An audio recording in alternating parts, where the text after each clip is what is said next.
चुनावी दंगल में शाह की चाणक्य नीति, माया की तारीफ में शाह ने पढ़े कसीदे, अब लगने लगे पोस्ट अलायंस के कयास, नए गठबंधन और सहयोगियों की तलाश।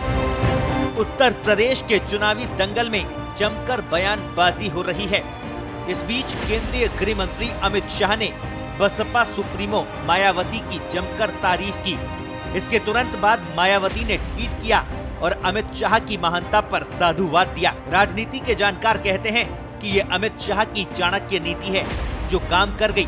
इसी के साथ कयासबाजी का दौर शुरू हो गया। चर्चाएं होने लगी कि आखिर दोनों शीर्ष नेताओं की इस बयान के पीछे क्या निहितार्थ है। कहा तो ये जा रहा है कि चुनाव पूर्व नए गठबंधन और सहयोगियों की तलाश शुरू हो गई है। ये इसी का नतीजा है। दरअसल गृह मंत्री अमित शाह ने कहा कि मायावती ने अपनी पार्टी की प्रासंगिकता नहीं खोई है। उनकी पार्टी को उत्तर प्रदेश में वोट मिलेगा। मुझे नहीं पता कि ये कितनी सीटों में तब्दील होगा, लेकिन वोट मिलेगा। मायावती की जमीन पर अपनी पकड़ है। जाटव वोट उनके साथ जाएगा।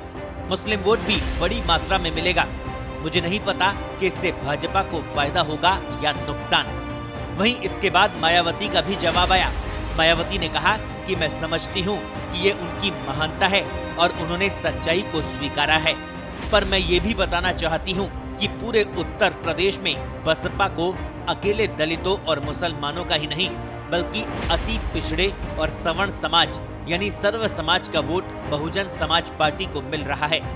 एक साक्षात्कार में अमित शाह ने रालोद अध्यक्ष जयंत चौधरी के बारे में कहा था कि वे गलत जगह चले गए। हालांकि अमित शाह ने तब कहा था कि भाजपा पूर्ण बहुमत की सरकार बनाने जा रही है।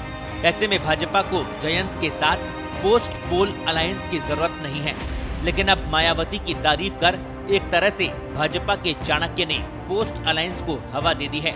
अभी ये कहना जल्दबाजी होगी, लेकिन उत्तर प्रदेश में चुनाव में किसी दल को पूर्ण बहुमत नहीं मिलता है तो भाजपा की सरकार बनाने के लिए कुछ मतों की जरूरत पड़ी तो परसेप्शन यही है कि मायावती भाजपा की स्वाभाविक सहयोगी हो सकती है।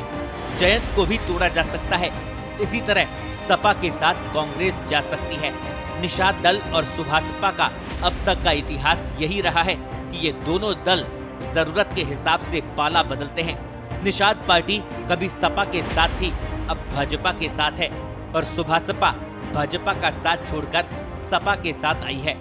सपा ने जातीय आधार वाले करीब 10 दलों का गठबंधन बनाया है, जिसमें ओम प्रकाश राजभर की सुभासपा, कृष्णा पटेल की अपना दल, कमरेवादी और महान दल जैसी कई पार्टियां हैं, जबकि भाजपा के साथ अपना दल और निषाद पार्टी है।